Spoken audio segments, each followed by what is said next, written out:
It's like someone punched me in my stomach, in my gut, and just like took my air out of my body. I'm not gonna lie, I'm scared. You were raised by a single mother, which is profound for me to think that a single mother's not good enough for you, but it's good enough for a woman to raise you. That's unfair. Damn. Hard out here with 3 kids trying to find a man that like that want to with you. So let me get this right. So you meet a man that's a high value man, a good guy. You think you're gonna be celibate for what? What? Till you married? Yes. You got your goddamn mind. I wish I would meet a 37-year-old with 2 kids and think you gon' shit. You know the saying, the grass isn't always greener on the other side. Leaving a good man can sometimes lead to regret, loneliness, and a harsh reality check. I come home and I'm alone. I go everywhere alone. I don't hardly talk to him anymore.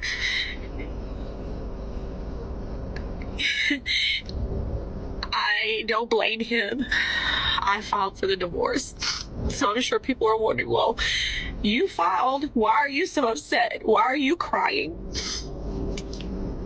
Just because you make a decision that you think is going to end up making things better doesn't mean that you have to give up the fact that you love that person or that you did it because you were trying or whatever.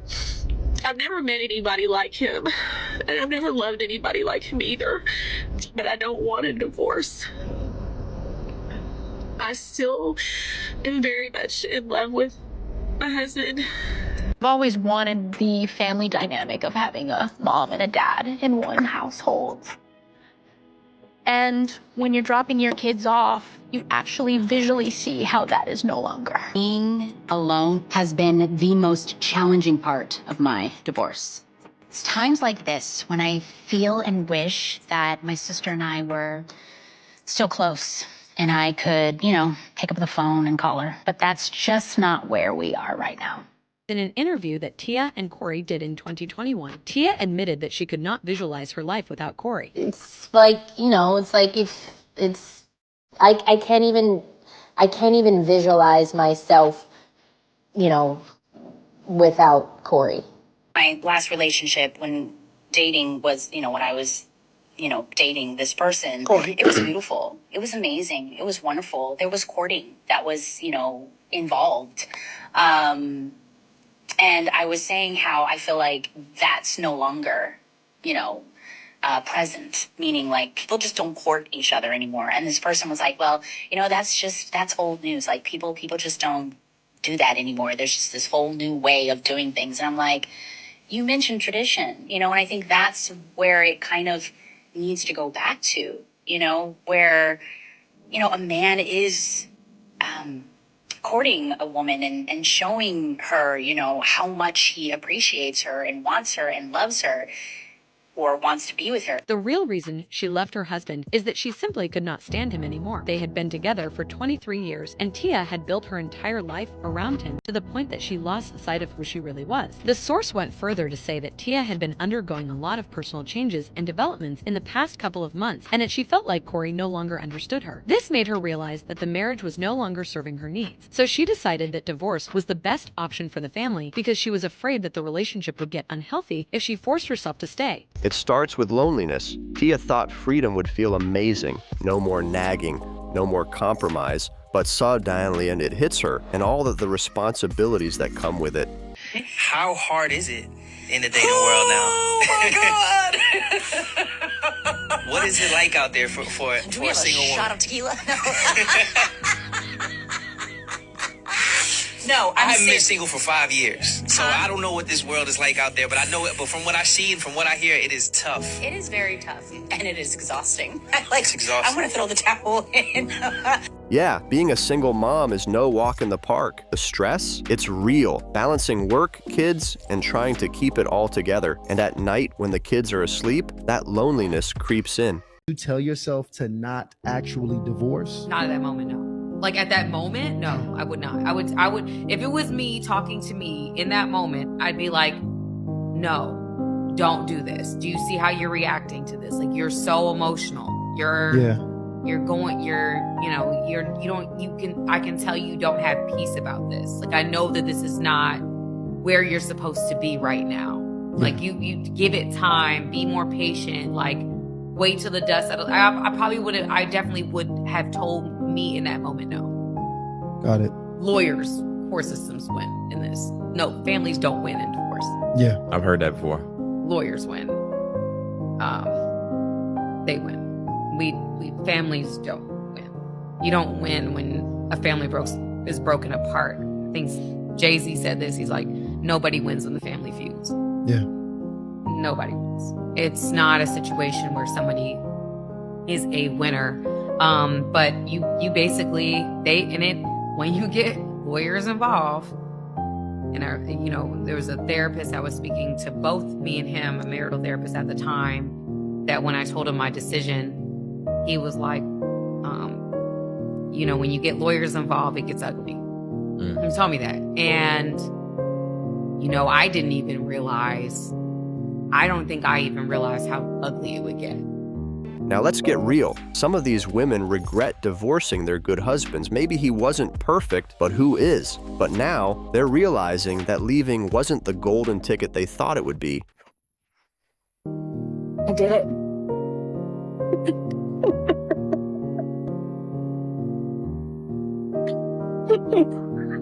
So, here's this. These are papers for divorce. And it's very sad. I don't understand how. 8 years trying my best to love somebody and fight for them. To put up with so much abuse and just be wiped out with little papers. It's not easy. And as much as I know that this needs to happen, it still hurts. Because I never wanted this. I actually did love him. And I know how can you love somebody that does those things to you? I don't know. I don't know why. Maybe I see brokenness in people, and I know that we can all be better people and heal if we want to. I'm sad. It's this. This is the dreams that I had for us as a family and as husband and wife. And these little pieces of paper, little flimsy pieces of paper, can break and end something that's so strong in somebody's heart. And it's hard. I'll get through, but I'm sharing my journey with you guys, every part of it. Just so you know that you're not alone, and you guys make me feel not alone. So, here goes. No, ma'am. Nobody is forcing you to file those papers. You are willingly deciding to divorce your husband. This is a life-changing decision that you are making in real time, and you have to assume the consequences. Guys, this woman thought that her husband was going to beg her to stay and accept all her needy demands if she threatened to file for divorce. Check it out. It's one thing to think you'll find another guy easily, but dating in your 30s? Whew, that's a whole different ballgame, especially if you've got kids from another man. Guess what? Most of those men they want, they're out here looking at younger women. At some point, you're going to want a man to take you serious. Yeah. And how many kids are you going to want him to take you serious with? I got 3. Damn. I'm sorry. It's hard out here with 3 kids trying to find a man that want to with you. Kids. A man trying to find a man to fuck with me. You get what I'm saying? So my friend, like, she has 2 kids. Both are like teenagers now, and like the thing that I don't like is like when she dates guys and then they fall out or something, they'll be like, out of here, I be feeding you and your kids. Like they be trying to throw it back in their face, and it's like that's why I can only imagine how hard it is being a single mom. It's not even like it is throw it back in your face, but it's like I said, expectations and it's the reality of the situation. Because the reality is I could go deal with a woman that don't have no kids. So I chose you 100%. And your kids. You need to be appreciative of that shit, because it's not easy for a man to look at some kids that's not his and be like, you know what? I'm gonna do that for these kids. Hey, Mr. Samuels. Hey, how are you? What do you got for me? Okay, I need some advice. Right. I'm a 37-year-old woman. Damn. I'm sorry. All right. 2 children. Okay. I do not have a problem getting a man. It's just I attract weak men. Okay. I am celibate. I've been celibate for 2 years. What? I've been celibate for 2 years. Where'd that come from? I want to know, is that the reason why? You 2 people that came out of you. What you talking about? I'm trying to understand what's the philosophy here. You're not a virgin. You got 2 people came out of you. What's going on? Oh no, you did not. Oh no, you did not have the nerve to bring vagina out here and close it up at 37 years old with 2 kids out here. You be blunt for it? Want me to be blunt? No, I want you to keep it classy. But you trying to say they get pee whipped? Yes. So the solution is so let me get this right. So you meet a man that's a high value man, a good guy. You think you're gonna be celibate for what? What? Till you married? Yes. You got your goddamn mind.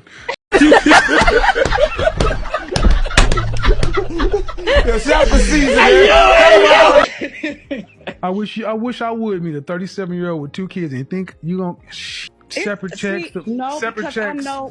Check please. No, listen, man. I'm making light of it because it is crazy.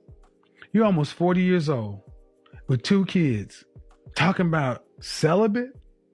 You need to be trying to get that shit away to secure a man. No. Listen. No.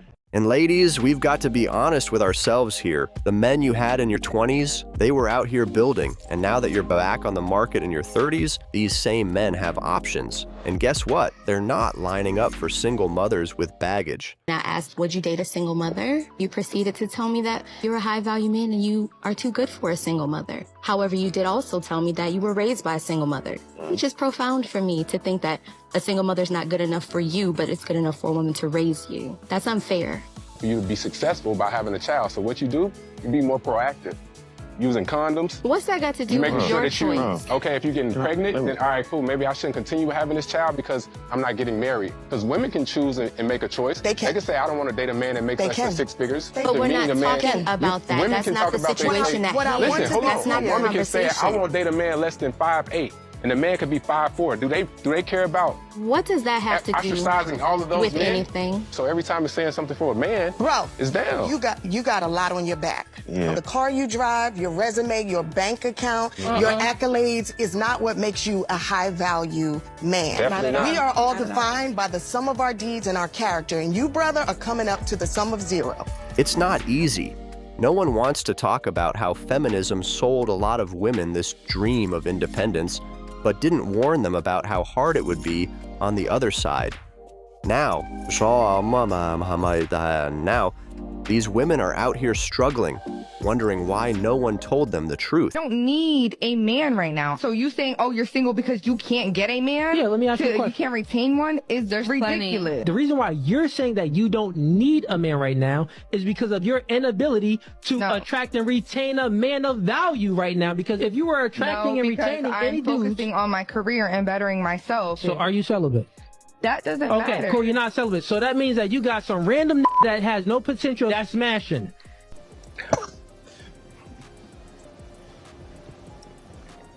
You having an unnatural allegiance to losers is not like you. You granted him your key, because women hold the key to sex, you granted him your key of sex, right? Okay, cool. He didn't grant you his key of a relationship, but even if he did, you probably wouldn't accept it because he's a low-tier dude.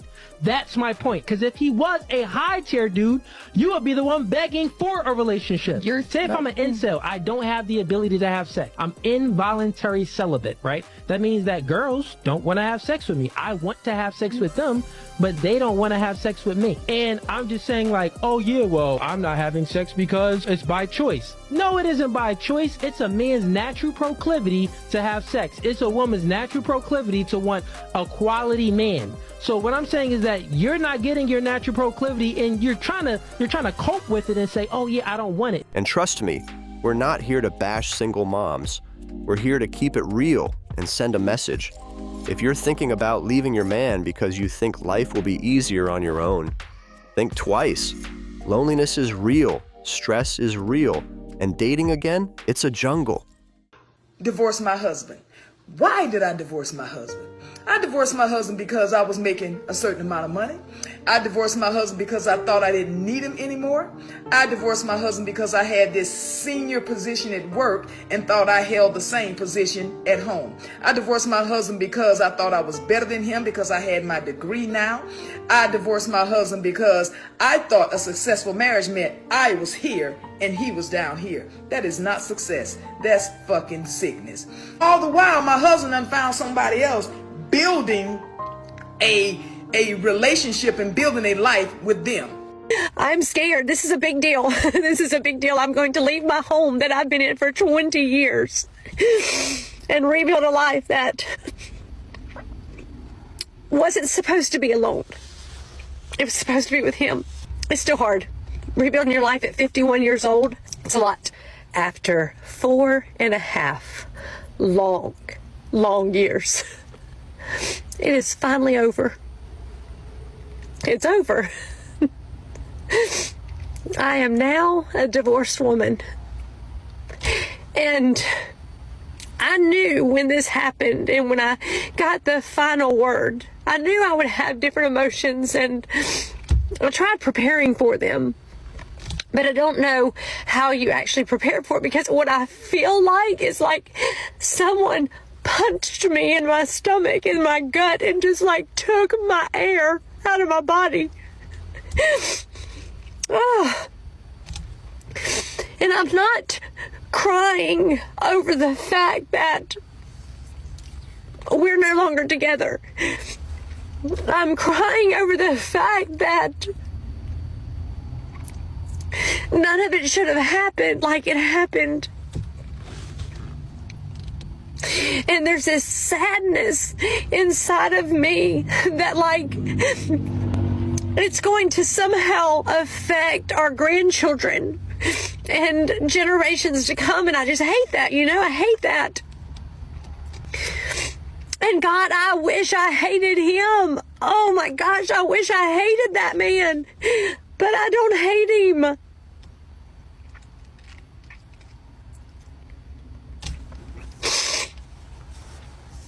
I'm going to be okay. I'm going to be okay, but I'm not going to lie. I'm scared. I'm scared. This is a big deal. This is a big deal. I'm going to leave my home that I've been in for 20 years and rebuild a life that wasn't supposed to be alone. It was supposed to be with him. But don't get confused. Do not get confused. My life is good and I am blessed. But it's still hard. Rebuilding your life at 51 years old. Trying to find a place to live. Probably relocating to a new city or a new state. It's a lot. But I'm going to do this. You just watch and see.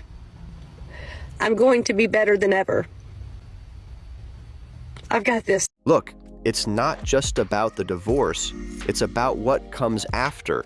Most men are out here saying, why would I date a single mom in her 30s when I can date a younger woman with no kids? It's a tough pill to swallow, but it's the truth. Because everyone was giving you attention in high school. I wasn't the best looking. And now you 40, 50, 60 pounds heavier with 3, 4 kids, 6 baby daddies. Okay. And you think you want to come into my life? I'm living good. I'm spending money on what I want to spend on. You got no money because you have to spend money on 5 kids? Yeah, all right. What you got to say about that? So here's the takeaway, ladies. Don't let the media or feminism convince you that being single and free is always the best choice. If you have a good man, hold on to him, because once he's gone, it's a lot harder out here than you might think. To have a long-lasting relationship and an honest relationship, live like your grandmama and your granddaddy. You don't get relationships like that no more. Yes, you do, because it's in your blood. Your blood comes from them, and you got that fight spirit for me, if you got any. Well, how about you help me find a husband? I need me a good old one. It ain't the oldest, it ain't the youngest. It's the treatment. It's not the good-looking one. It's not the one got money. It's the one honest. And not too many of them honest nowadays. Oh, yes, you can. There's some good men's out there. It ain't the men's now. It's the women done gone bad. You gonna flip the script on us? You a woman yourself. On myself? But I don't do half the things I see these women do now. That's when the men don't respect them. You got to give a man respect to get respect. Ain't too much he gonna do wrong. And if you're already a single mom, no shame in that, but understand that life isn't always easier on your own. Build a life for you and your kids, but don't buy into the myth that the dating pool will be overflowing with options. Well, I did it. Here I am on my new bed, my princess bed. It's amazing. I feel like a different person already. I feel like I can do whatever I want, and I'm not responsible for anybody anymore but me. Well, it didn't take long for her to realize that her life was still miserable even after divorcing her husband. I don't know. Things aren't going that great. I just keep thinking about what it used to be like when things were good.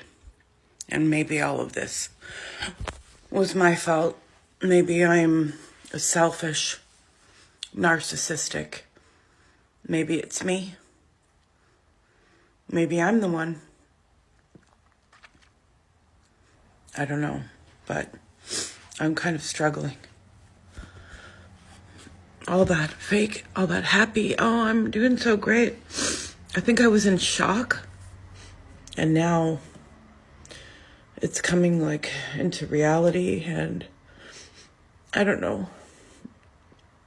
I know this is just a separation, and there are a lot of worse things in the world than this. I just don't know what my life's gonna be like. I can't seem to remember anything bad. I just remember all the good things. And then the feelings of jealousy kicked in when she learned that her ex-husband had a new, hot, young girlfriend.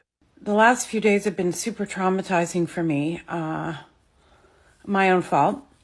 It's always my fault. But anyway, I didn't know. Well, I guess I did know, but that I would have this really strong reaction physically, trauma reaction, to finding out that my estranged husband has been having a new relationship. You can't imagine your husband and your children having a great time without you or with a new woman. And I think the hard part is that because I'd been with him for so long, since I was 18, for him to be in a relationship where he is in one and you can't figure it out in your mind. And then it felt like he had died. And I kept getting this sick feeling like he was gone. All right, guys, we've come to the end of this video, and if you enjoyed it, do well to click on the like and subscribe buttons. Don't forget to check other videos on our playlist. We've got some amazing contents for you. See you in our next video.